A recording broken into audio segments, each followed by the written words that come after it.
Is that the end of the panel? Great, good job. Oh, dude fell down. He died. Unicorn overboard. I guess we'll wait it out. It looks like that's the end of our line, though. Give him one more minute. It's packed. I know, it's fantastic. They know we're not paying them. You do know that, right? Well, now you do. And the doors are closed. The doors. Tough. Anyone see the No red getting wedding? out now. This isn't a wedding, right? The lights ruined that one. It's too bright on this side. All right, so that was a soft start, but this is the official start of the panel beginning now. Hey, everybody, thanks for coming! Thank you!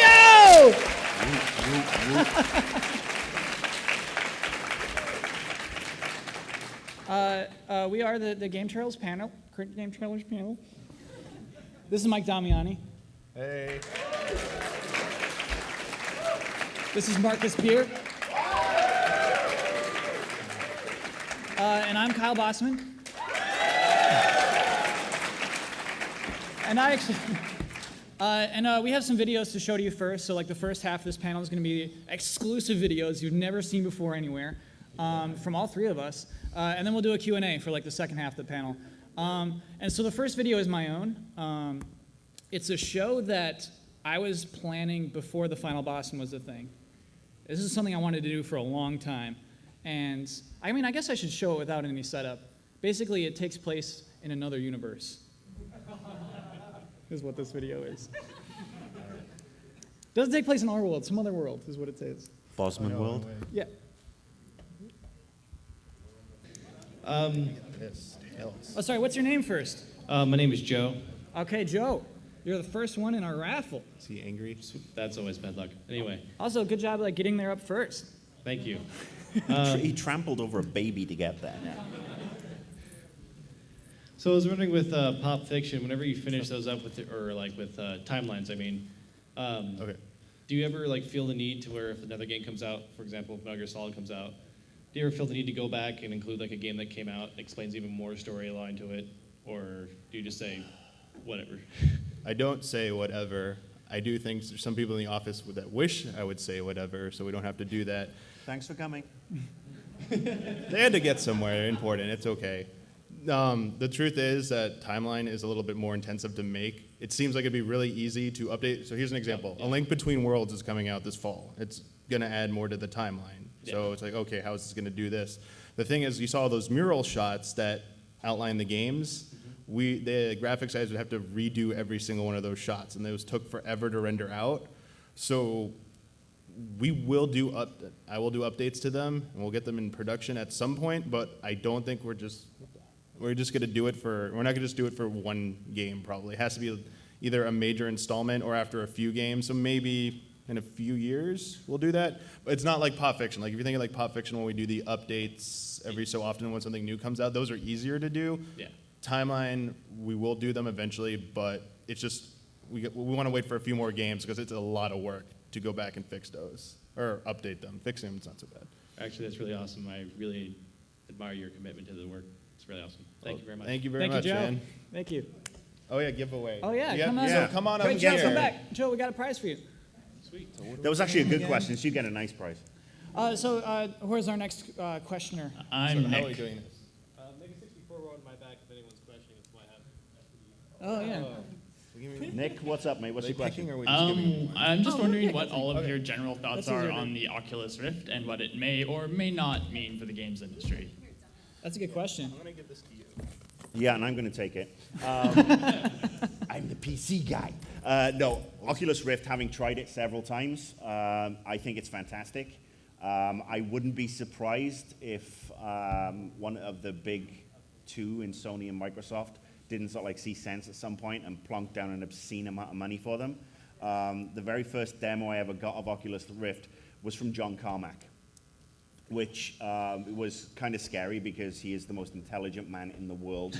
But I thought that I knew then that Oculus Rift was really good because it made Doom 3 playable. Is that what you played Doom 3 with the Oculus I Rift on? played Doom 3 and I actually enjoyed it. That's cool. That is So cool. it's Oculus Rift is not only a technological marvel, it's a miracle worker too.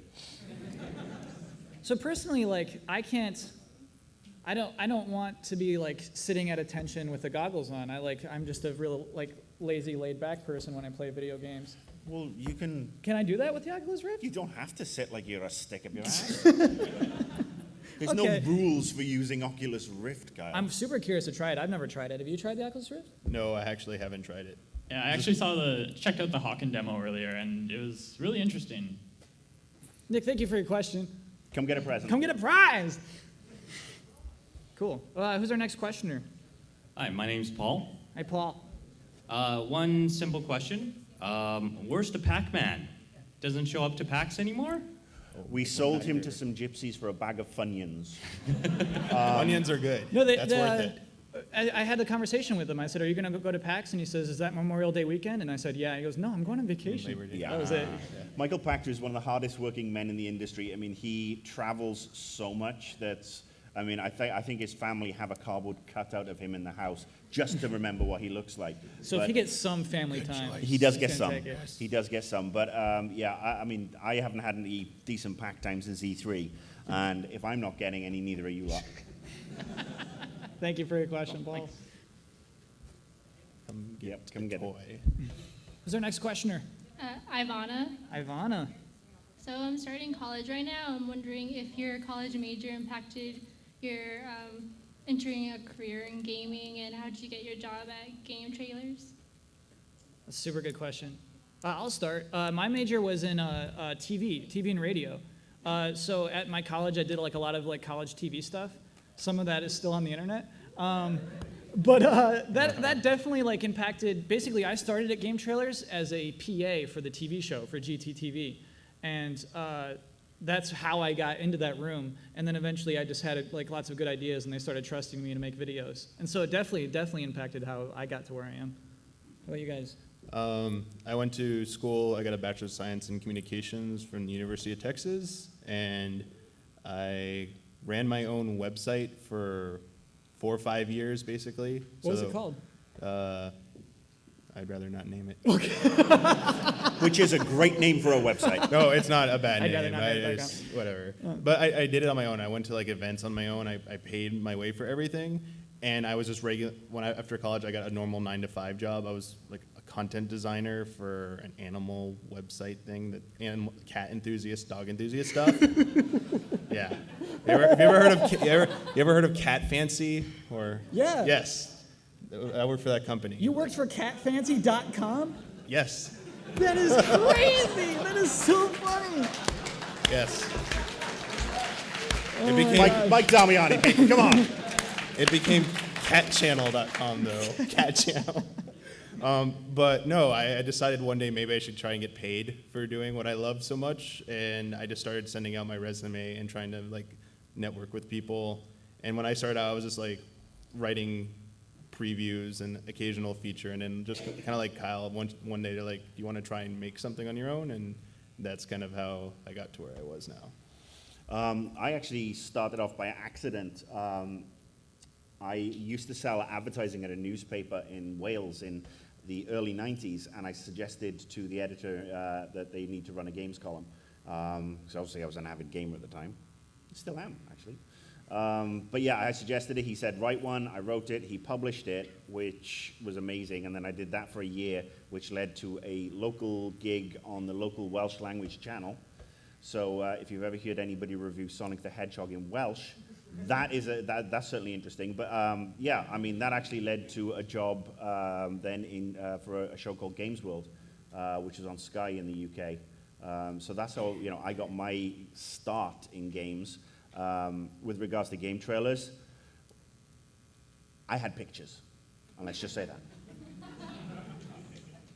Thanks for your question, Are Ivana. you guys taking photos after?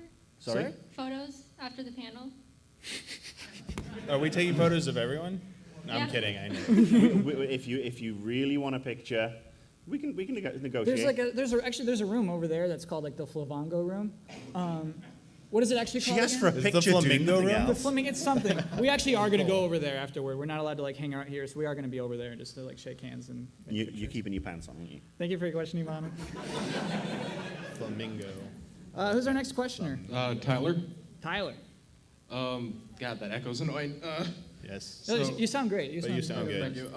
So how does your creative process work? Like me, I just tend to sit on the couch, have a few drinks, and then try to throw things, hopefully stick to the wall.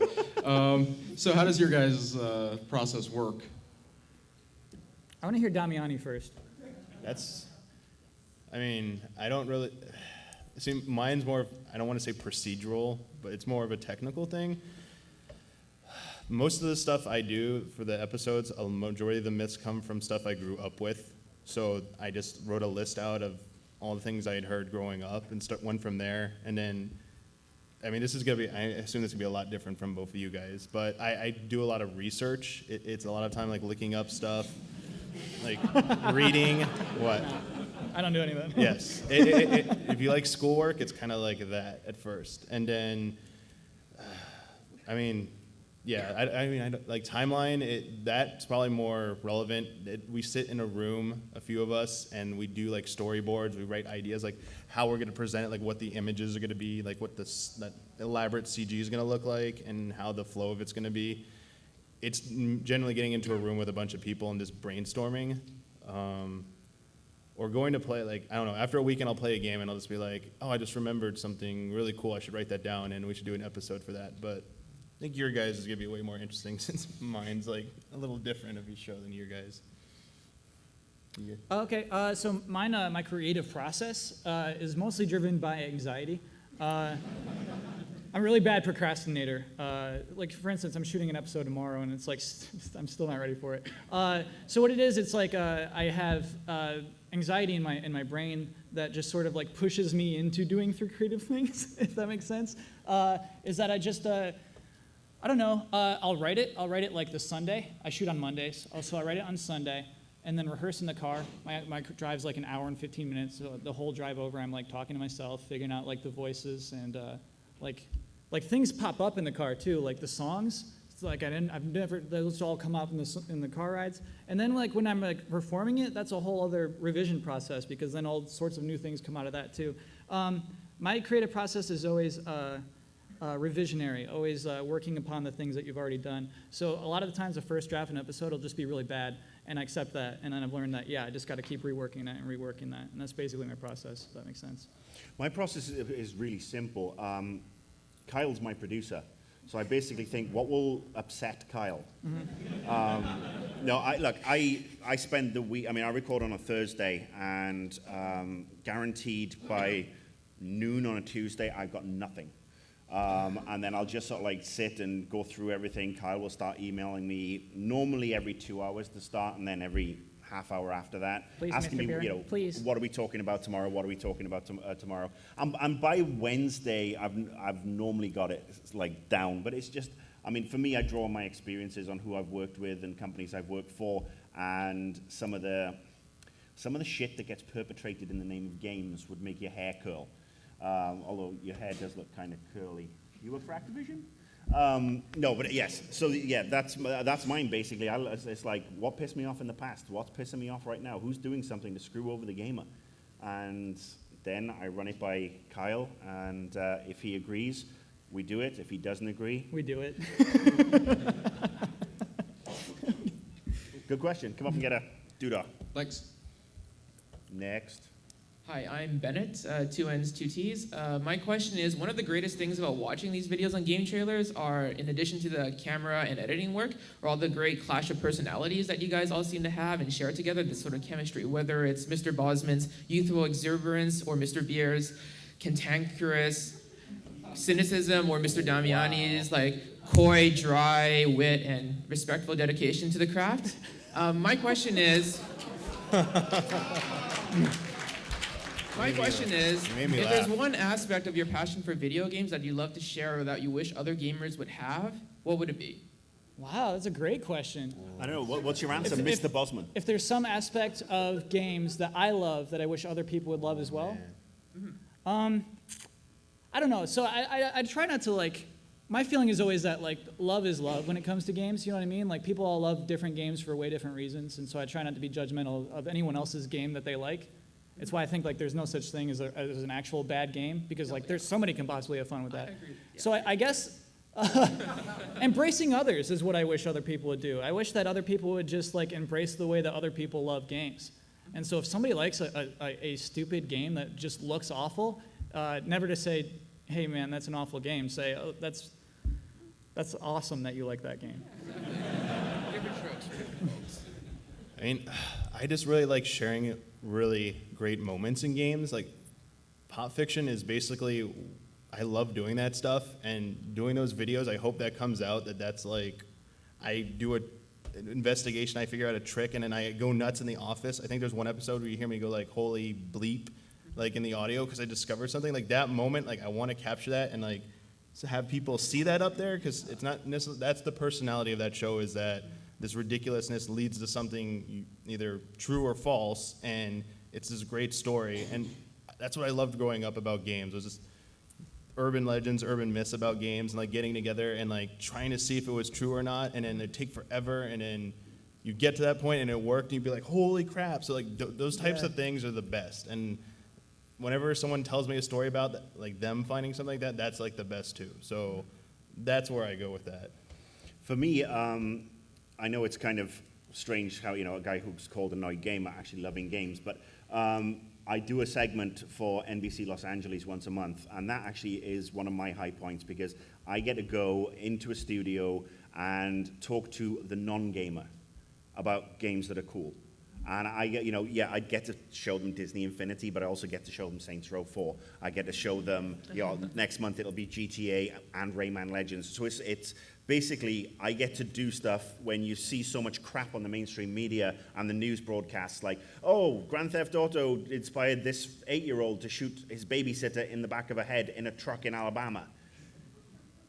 And I basically can go on and say, you know what? That's kind of stupid, because why the hell would you let a kid have a loaded gun in a truck in Alabama? Never mind the fact that you're letting them play an M-rated game.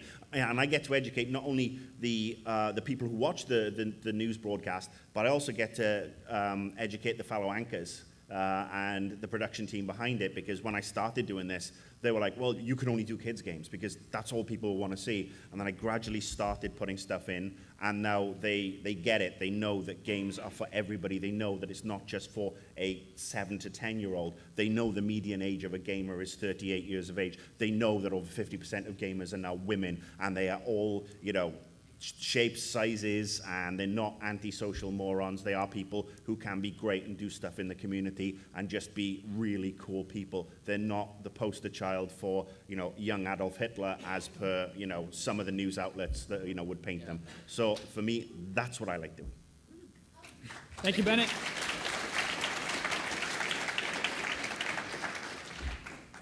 Hi, my name is Nick as well, but you can put down Nick Harnamji or just Nick H will do. Let's do Nick H. All right. I can't really follow up with that guy, but what is you guys' personal standing on Nintendo right now currently, and what would your opinion, what could they do to be better? Release some games. Mike, we only have 17 minutes, okay? Right. Release more games. They did a price cut, so that's good. They need to release more games. They need games now. Like, all these games that are coming out next year need to be coming out now. Mario Kart needs to be out now. Smash Brothers needs to be out now. They're taking their sweet time. It might turn around, but I just feel that there's no sense of urgency over Nintendo. Kyle did a great video that kind of like the whole elephant thing. I thought that was like perfect. Nintendo just has such a big war chest. I think they're just a little bit out of touch. And in that Nintendo 2DS, what? I get who it's for, but I had a conversation with some kids about it earlier today, and they were like, it looks like a cheap iPad. It looks like I'd break it if I threw it. And yeah, I think they're just out of touch, and they need a more sense of urgency. Anything you guys want to chime in? Well, put it this way. I have my 3DS here. And when the only thing I do is collect street passes, because the rest of the games have just really, I tried Animal Crossing. I tried. I did try Animal Crossing for 3 weeks, and that was 4 months ago, 3 months ago, 2 months ago, I don't know. 2 weeks is a long time to play a game. Especially that one. But no, and I know, again, people like it, but for me, it's like digging stuff up and planting trees and, doing. I'm a grown man with a wife and a house. I have to do that shit anyway. It's called chores.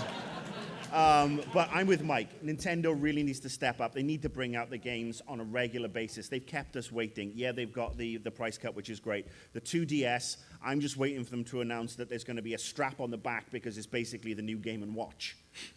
That's something for you young people. Look it up on the internet. It used to be a thing. Everyone knows Game & Watch. They know what that is. I love Nintendo. I think the 2DS is going to sell like crazy. I think it's actually pretty smart. And I think that the reason we're being like, hey, they need to make more games, they need more games, is because they don't have third-party support. They have more like self-published games on their consoles this fall than I think anyone else. You know what I mean? It's just that they don't have the additional games. They don't have Watch Dogs. Well, they do have Watch Dogs. I don't know. Until Ubisoft pulls it. Yeah, exactly. Anyway, I love Nintendo. I think they're doing great. Thanks for your question. Awesome. And actually, I have one question per person. We don't have enough All right. time. Because look at all those people behind you. They gotta get prizes. Yeah. Tell them how many warriors you've got, Damiani. Oh, and Warrior's Way? He has 9,900,099 because I know because You know I what's played sad? it this morning. I got that at Comic-Con, and so I ran into someone from Europe who'd played someone in Japan, and it tells you, like, I've heard the biggest army is this. Back at Comic-Con, someone in Japan already had 9,999,999. I thought that was insane. Okay, next question. We're actually, if you can direct it to just one of us right now because all three of us. Oh yeah, let's go to. Yeah. We got 15 minutes. Let's go to Thunder Round. Let's do Thunder Round questions. My name's Adam, Great. and my question is for Mike. Just wondering how often do you run into when you're making your Pop fiction or pop timeline? fiction? Yes. Okay. When you're making pop fiction, how often do you run across rumors and it just won't? You're not able to get enough content off that rumor to really turn it into a show. There's quite a few ideas that there isn't enough substance in them, and usually it's that I need input from a developer or someone who worked on the game. Otherwise, there's just nothing to it. It's just, oh, here's a myth, here's some theories, but there's nothing we can test out. I'll give you an example of one. There's been a lot of like stuff out there, but like the Michael Jackson and Sonic 3, which might be the next episode, and we might have some new interviews in that. If there were no one would have spoken about that at all, and no one had spoken about it in the past, no one could have there's all that theory out there, but it could be a cool story, and that might have been substantial, but there's a lot of them out there that's just like, so-and-so said this about a game, and there's no test to doing it, just like, I heard you could do it somehow, I don't know how, and it's like, all right, great, call up, one of the developers, and they're like, we don't talk about, I get that a lot. People do not want to talk about older games for some reason. They only want to talk about their current games. Oh, can you work this in some angle to talk about like one of our current games to promote it? I'm like, so yeah, that does happen. So. Thanks for your question, Yeah, Adam. thank you. That was not a We're gonna have faster answers too. Yeah. Speed round. Okay. Hello. Hi, All right, my name's Phil. Phil. This one's directed towards mainly Damiani, but maybe you two could answer it if you could answer it quickly. Okay. So you just talked about the experience of being told for Pop Fiction, being told this ridiculous story, this ridiculous setup to achieve this goal, and then you go out to try to execute it, and then that happens. You see that, holy shit, what the fuck, how the hell did I just do that moment? Mm-hmm. Which of those moments do you think is the most memorable, or the one that just kept your jaw on the floor and you couldn't get it back up? I think not actually working, but seeing the results of it was probably the Super Mario Brothers, the minus world glitches, the secret worlds by swapping the cartridges. Just the insanity of how the worlds looked. There was some ridiculous crap going on there, and I just like, what? I didn't even know what was going on. I mean, I knew it was kind of going on, but just seeing that. I think getting all the damn coins in Super Mario 64 still stands as like the most frustrating thing, and after I did it, I was like, I knew it was gonna work, but I was just like, I did it. I got every freaking coin in this game that I know about, and I'm done with this. But maybe Mega Man 9. That was great. But that didn't end up working. It turned out to be crap. It's a cool test though. So. Thanks for All your right, question, thank you. Phil. Hey guys. Hi. My question is for anybody Sorry, from what's the your name first? IW crew. What's your name first? Oh, Jan, spelled Jan. Cool. So this can either go to Marcus Beer, Mike Damiani, or even Kyle. You've been a guest on Occasionally, Invisible yeah. Walls. Sure. First off, you guys are awesome. but truth be told, and I hope I'm not the only one to think this, I do miss Shane Satterfield. And Yeah, we can clap for that. Yeah, It's we can okay. clap. It's fine to clap for Shane. And Ryan Stevens may have alluded to this in an episode, but do you plan to have him come back as a guest in a future episode? Hold on. Jeremy, how much are we allowed to say? Yeah. No, look. They want to know if Shane's going to come back Look, for a guest. We all of us have, spent multitudes of years working with Shane. He's off doing his own thing right now. Are we saying never? No. Are we saying we will have him on as soon as with the schedules allow? Yes. Are we going to promote in advance? No, because we want to surprise the shit out of you. But we got nothing but love for the man, and yes, I can't wait to see him back on IW so he can say up and out one more time. Thank you. Thanks. Hello, I'm Jeff. Hi, Jeff. Hey. I have a quick question for any of you. What's your proudest moment in being a video game journalist? Or like your... The first time I made a video, the first time I did Sony do's and don'ts, it did pretty well in the office. I posted it pretty late. It wasn't until I was grocery shopping at Target that I saw that there was a NeoGAF thread for the video I made, and that was honestly my proudest moment. I was like, NeoGAF noticed me. This is huge for me. And that was it. That was the top still. That was the moment there. I got a little emotional even. It was really weird and silly.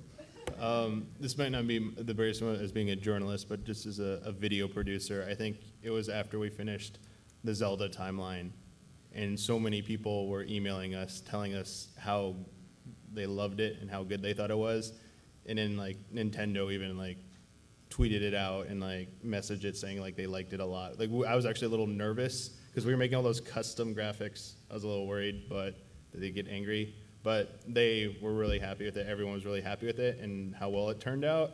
After how much work went into that, that was probably the best moment, seeing the reception to that. I don't actually consider myself a journalist. These guys, well, perhaps not him, but the one on the end there, Damiani, he is a journalist. I mean, he puts in so much time and effort.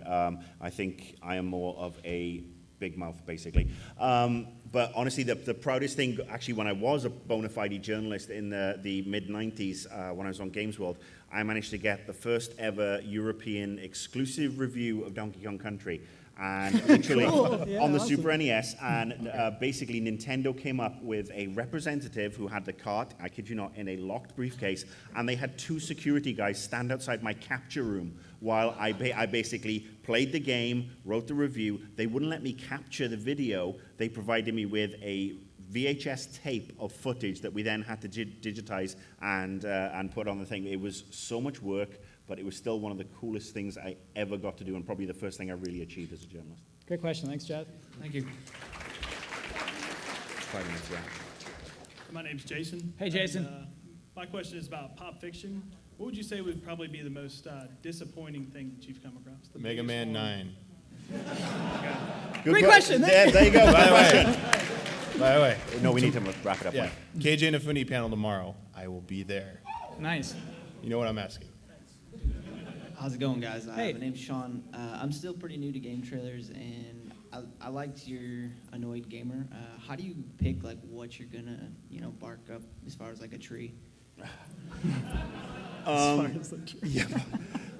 Honestly, it just depends on what's going on that week. I mean, it's got one of the things I said at the end of last season is I don't want to turn into a video game equivalent or a video equivalent of a site that goes looking for controversy just for shits and giggles. I tried that on a couple of episodes and it just was stupid. So yeah, it's just based on what's going on for the week. If there's nothing going on, I will just answer questions from now on. I am not going to be caught in controversy that might not be there just to piss people off, because I'll leave that to other sites. Great question. Thank you, Sean. Yeah. Okay. Okay, we got two more people. Two more people. But don't worry, we're going to give away a lot of crap anyway. So. Okay. Yeah, okay. Hi, my name's Peter. I Hey, Peter. want to first say that I love all you guys. You're awesome. We love you too. On all your shows. My question is for Marcus. Basically, amongst my friends, I'm known as the loudmouthed, obnoxious asshole who has no diplomacy skills and isn't politically incorrect. What's your point? And I've noticed that you have the similar personality type, and I'm wondering how someone like us can, well, as you did, get into PR as a career. You want to get into PR with that personality? That's what shocks me now that I've realized that you did that for your career. Look, How? Annoyed Gamer is basically the culmination of 15 years of me putting up with various bits and bobs of crap. Because I used to be a nice guy. But then I spent 15 years dealing with various wankers and tosspots, if you will. And then, I got to the stage where I wasn't going to take it anymore. And I wanted to do something a little bit different. If you want to do what I do, don't. But I seriously wouldn't recommend if you want to be in PR, because the way PR is nowadays, I mean, I make the joke that if PR had been around, or Twitter had been around when I was in PR, I'd have been fired on a weekly basis. And there is no place for, there are a few old school PR people who are really good and are full of personality and are honest and don't bullshit you. Unfortunately, they are becoming less and less. PR is more now how many asses you can kiss and not what you can really deliver that's innovative. Right, so basically I'm screwed. Basically. Thank you. Good question, though. I thought you were very polite. Anyway, Yes. okay. So the final They're holding up question. the 5-minute sign. Okay, so here's our final question. Maybe. My name's Eric. Hey, Eric. Question's for Kyle. Sure. Just kind of a fun question. Top 3 Pokemon. Farfetch'd, Heracross, Smeargle, I guess is number 3. Okay, and I've got one. Top 3 sexiest Pokemon. Jinx, Dugong, Ditto.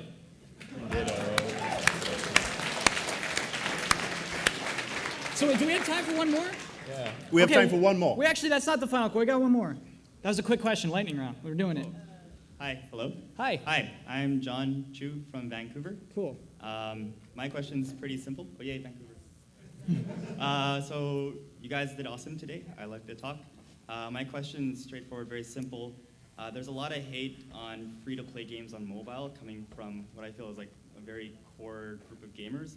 I'm wondering sort of what the issue is there and how to make it so that core gamers can appreciate all forms of games, whether it be on tablet, on flash games, on. You're right. That's sort of hypocritical of me, isn't it? Because I was talking about spreading the love, whereas I find those games. I don't think there's a lot of meat to them. To free-to-play mobile games. So let's talk about Puzzles and Dragons. Don't like Puzzles and Dragons. I don't like it because. Quiet in the cheap seats. I miss a game that's structured around spending money. I think is the wrong way to design a game, and that's what a lot of free to play is. It's how can we figure out how to make people spend money? And a lot of it's designed psychologically to make that. And so I think if that's your main goal, I think the spirit of your game is a little off, and I think that's where I'm upset. I would just love to see more love put into those games. Love first, and then money second. Also, respect for the people who buy the games. Respect for the people who are going to be giving the money. That's what you need. If you can't respect the gamer, piss off. And that's the last question. That is the last question.